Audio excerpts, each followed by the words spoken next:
There was 14 resolutions passed against Israel and 5 passed against all other nations of the world. Not just kind of hating, like rockets. That's like really bad hate. When your entire government is made up of terrorists, Right. then you should hold them responsible. This is the Israel Guys.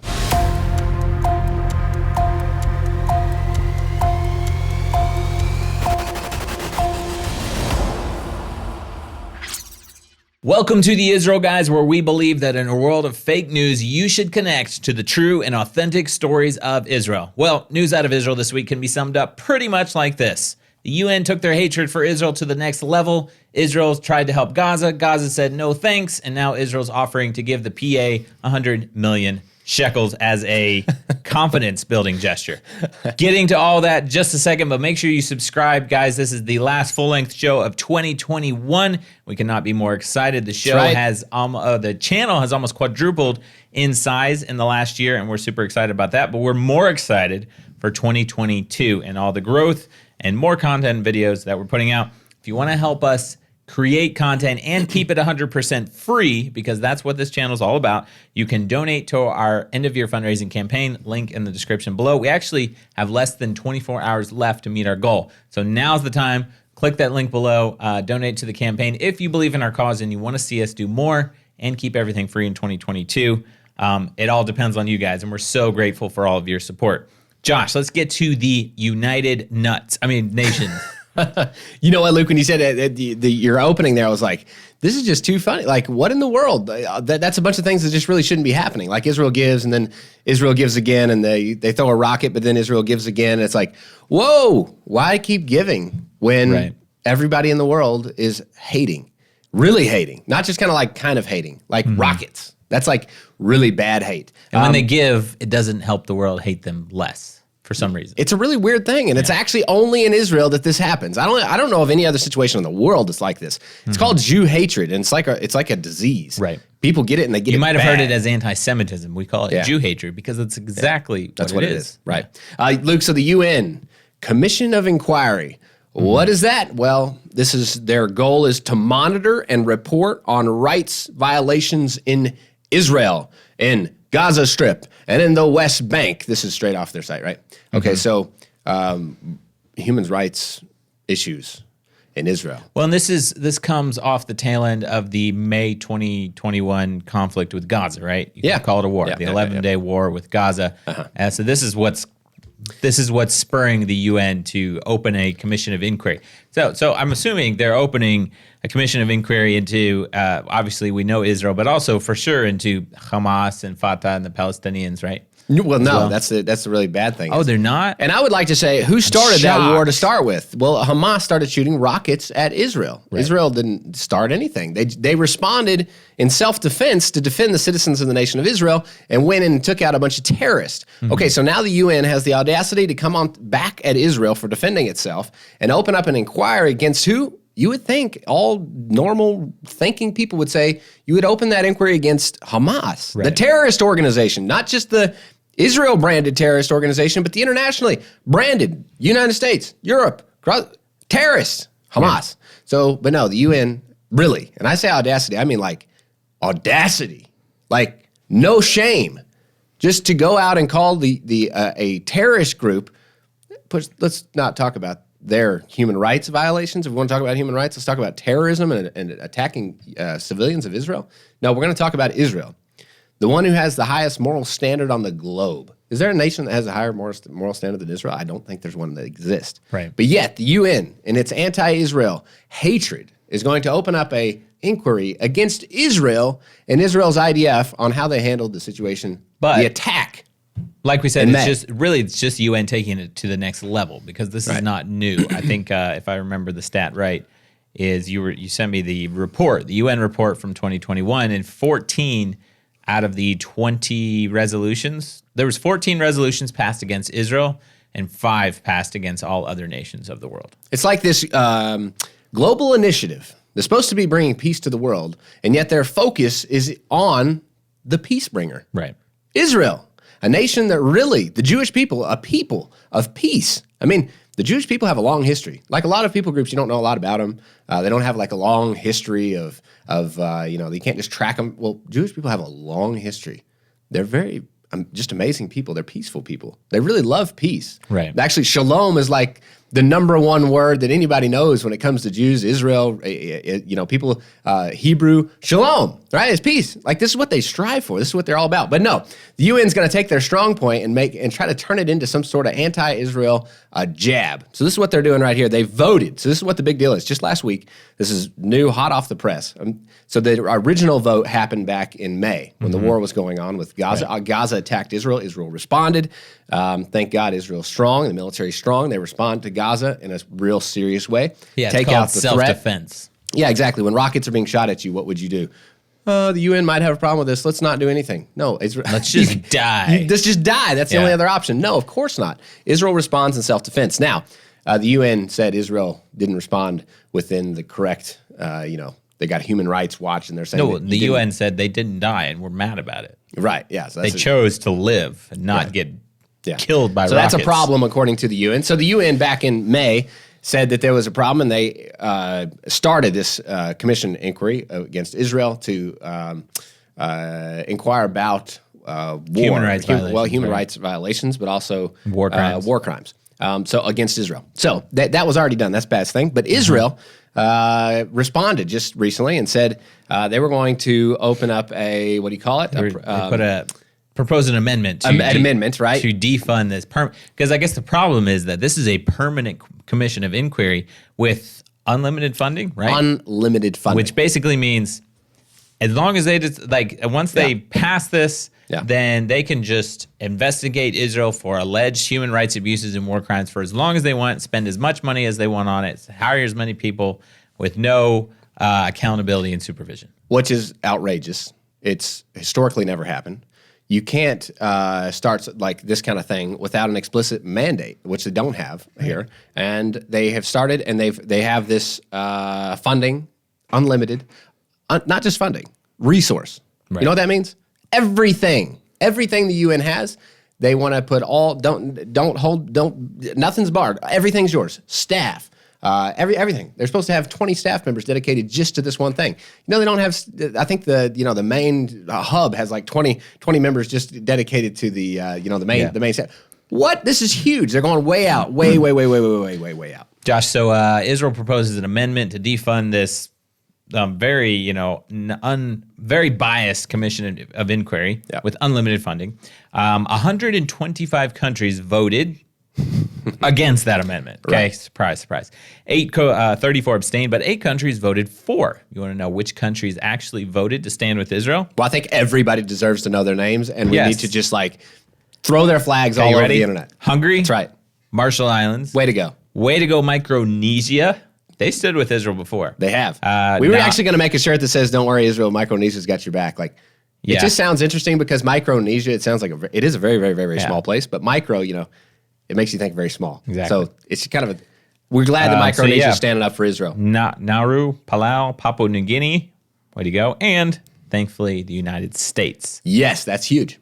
Huge. And 34 countries abstained. So as you can tell, not many people in the world, not many countries in the world actually standing with Israel, getting closer and closer to all countries of the world coming against Israel. I think the Bible said something about that. Yeah, right. Right. Well, this is what I think is outrageous. For one, the UN should be investigating Hamas, and they've got that wrong from the get-go. At least we have these 8 countries that, and that's also including Israel in there too. Right. They're saying let's stand up for actual human rights, and when somebody's attacked, they also have a right to defend themselves. That's actually a human right that people have to do that. So the investigations are completely wrong, completely biased against Israel. But I want to talk about why are they singling out Israel? We just talked about that.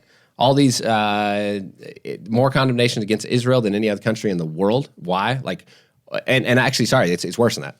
It's more condemnations against Israel than all the other countries in the world combined. Right, exactly. It's not just way more too. Yeah, way over. So, but I also want to bring up what about the millions, literally millions of people that are dying under brutal regimes all over the world. Right, and the UN says nothing. Yeah, in Yemen and Afghanistan. Syria, Sudan, Congo, Somalia. So you actually have serious issues going on there where millions are dying. We call it human rights abuses to a major level. They're ignoring the actual issues and are desiring to focus on Israel, who, case closed. There's not a human rights abuse going on here. It's called self-defense for Israel to stay alive. That's case closed. Now, we do need to open up a probe against Hamas and the terror factions that are killing indiscriminately Israel and Israel's civilians. That has to be that has to be. Maybe we should open up a probe against the into the UN. Might be a good idea. I think it's time for that. The question is, why are countries that are standing with Israel, like, how can you even be? I understand it's a big deal, but why are we a part of a worldwide body that is bringing more resolutions against Israel than any other? Than all the other countries in the world combined. Josh, the other question is where are Palestinians standing on this issue? Right. When you think that they would agree, do they blame Israel? That's a big question. Well, Luke, on this, there's a poll just taken by the Palestinian Atlas Center for Studies and Research, and they found that this is earth-shattering. Everybody thinks that this is all so the UN has taken the case of the Palestinians. Is that correct? Well, it's actually not correct based on these polls. These polls hold that the Palestinians themselves hold their leaders responsible for the ongoing problems in Gaza. So what are the UN is focusing on Gaza issues. When your entire government is made up of terrorists. Right. Then you should hold them responsible. Well, exactly. So here's the actual stats, Luke. 45% of Palestinians blame the Palestinian Authority for the issues surrounding them, their problems, all the political crises. Right. 25% of the Palestinians blame Hamas. And get this. This is the big one. If you didn't get the other stats, get this one. 15% of the Palestinians blame Israel. Okay. So that's one you'd think would be 99.9%. Right. No. Only 15% of the Palestinians actually blame Israel for their problems. So the UN has something majorly wrong in their plot here. If they want to get down to the real issue, they probably should go and investigate the Palestinian Authority and Hamas, not Israel. Which tells you that the average Palestinian on the street just wants to live a normal life. And yes, they've been indoctrinated. And yes, they've been brainwashed. And yes, they've been taught propaganda to hate Israel. And yes, they can be incited, especially the youth, to do violence against Israel. But when it comes down to the very basics, they want to provide for their family. They want to have food on the table. They want to have a normal job. Josh, that leads into the next story, really, and that has to do more with the Gaza Strip. Right. And that is, there's reports in the media this week that Israel's planning a series of easing a series of restrictions on Gaza, which would include increasing, and this is important and interesting, increasing work permits for Gazans to work in Israel. Now the question is, wait.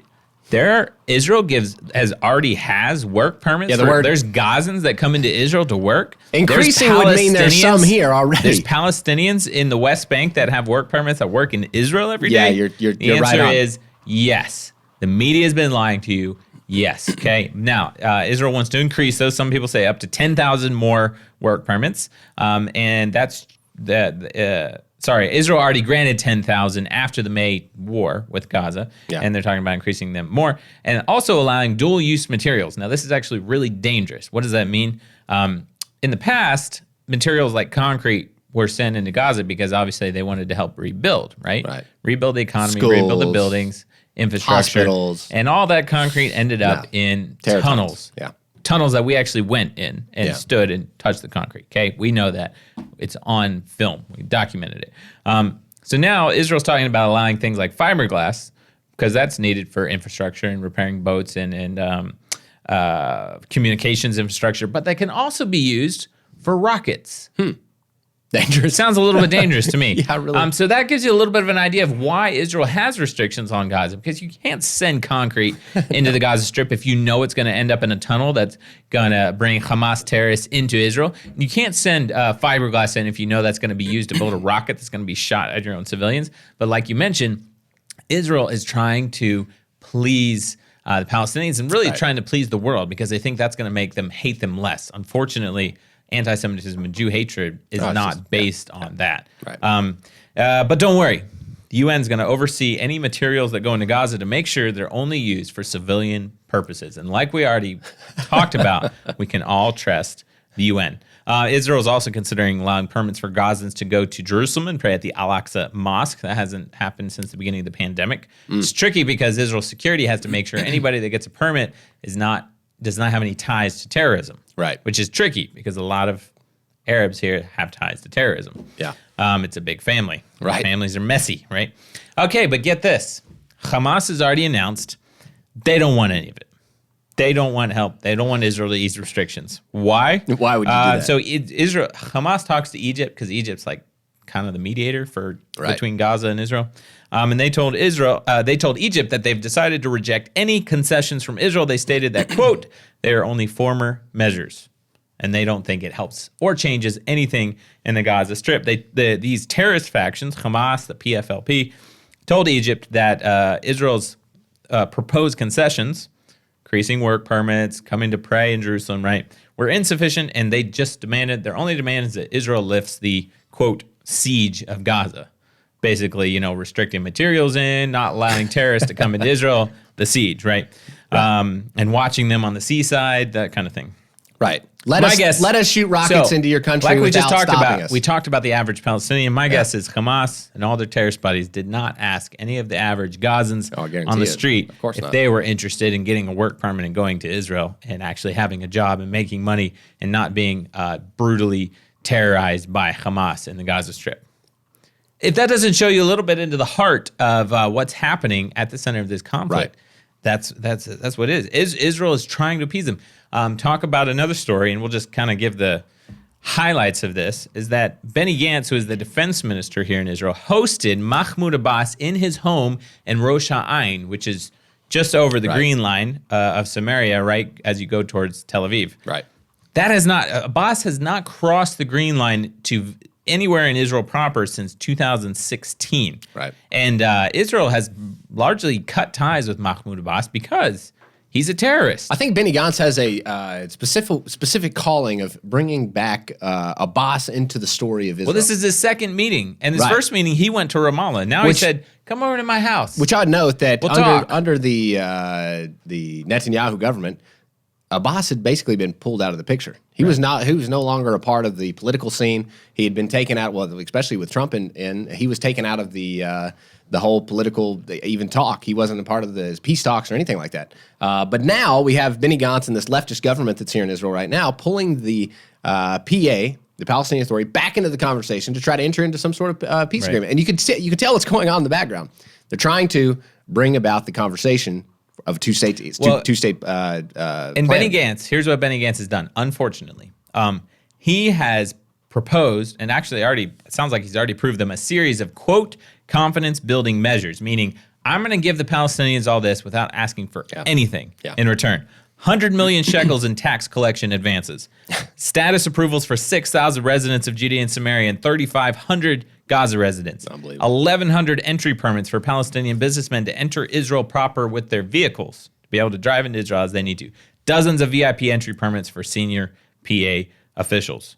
I think the construction and housing minister, Zev Elkin, had a pretty good quote that summed it up. He said, quote, I do not see great importance in it. I would not invite to my home a person who pays salaries to those who murder Israelis. Like, you really do have to take yourself back and just ask the question, what is the defense minister doing, handing out a bunch of gifts without anything in return to, exactly like Zev Elkin said, murders to the guy who passes the checks out himself, Abbas himself. Right. We did a show just the other day on Abbas. If you want to know more about Abbas, go watch that show. Incredibly evil. Right. And he's got it exactly right here. The one who hands the checks to the murderers. That's outrageous. That the one in charge of the security of Israel is talking to the guy who hands out the checks to the murderers. That's political if it's ever anything. Right. That's politics. If I could kind of bring all these stories together too, because we have a common theme running through here, right? Yeah. Israel is desperately trying to please the world. Yeah, there's to only please one reason the Palestinians. Yeah. And I'd say they're commended for it. It makes sense, right? Because they're under such hatred. But unfortunately, anti-Semitism is rooted in something so deep that it'll never be reversed by Israel handing out gifts and trying to help. And I'm not saying they shouldn't try to help Gaza. If they can help the common people of Gaza, the common people of Judea and Samaria, talking about the Palestinians, yes, they should. But unfortunately, these people are under an oppressive regime. Right. Hamas, PFLP, Fatah, the Palestinian Authority, that are never going to let their people live in peace because they hate Israel so much. Luke, we're talking about the government of Israel. Got to end on a positive note. There's been a lot of negativity going around, but we're at the end of the year here, and we got to leave on a positive note. We're just about to step into 2022. Guys, the government has done a good thing. The government of Israel has advanced plans to build the Golan. I think that that's fantastic. We're talking about the Golan Heights too, yeah. Is an incredible place. It's it's been over the ages. They've had an incredible amount of pressure from the UN. The UN doesn't recognize it as part of Israel, but the United States does. Even though the current administration probably wants to reverse that, not happening. The Golan Heights is in Israel's hands, and Israel is planning to move forward. They want to double Jewish presence in the Golan Heights. There's only 27,000 Jews that live there. That's crazy. I think that's outstanding. Well, all of Israel lives on the coastal region, and they're saying, okay, let's spread out. We don't have to be all crowded into Tel Aviv. The settlers, the farmers, those that want to settle the highlands, the Golan Heights, are just about to get some major backing. They want to put millions, actually billions, of shekels, $317 million into doubling the population. So they want to put in like 7,000 more additional home units, building plans. They want to create 2,000 more jobs. Infrastructure is going into the Golan Heights. So thank God the government's pushing forward the initiative to settle the mountains of the Golan. Yes, good news coming out of Israel as we close out 2021. We also want to say thank you guys, because in 2021, we started out the year with less than 10,000 subscribers. Yeah. And we're now finishing with almost 37,000, which I know if you look at YouTube channels, we're still the small guys, but we are rapidly growing. We've almost quadrupled in size.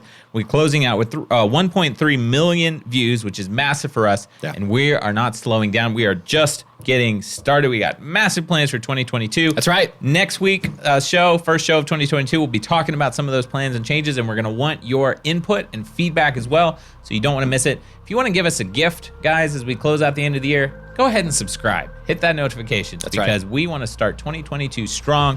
We want to reach more people than ever before. If you want to give us a donation, link in the description below. We're almost to the end of our end-of-year fundraising campaign. That's how we're going to start off 2022 strong. Remember to subscribe on all the platforms wherever you listen or watch. Make sure to tune out the fake news and tune into what is actually happening here in the heartland of Israel. We'll be back next year here at the Israel Guys.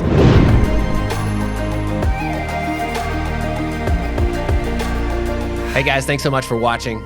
Go ahead and subscribe if you like that content. We can get it to you every week right there at your fingertips. If you really liked it and have questions, anything, we love comments. Go ahead and leave us a comment as well. If you'd like to even go further, your support would be greatly appreciated. We've got lots of content, lots of ideas that we want to keep pushing out there. If you want to support, you can go to our Patreon page or check us out at theisraelguys.com.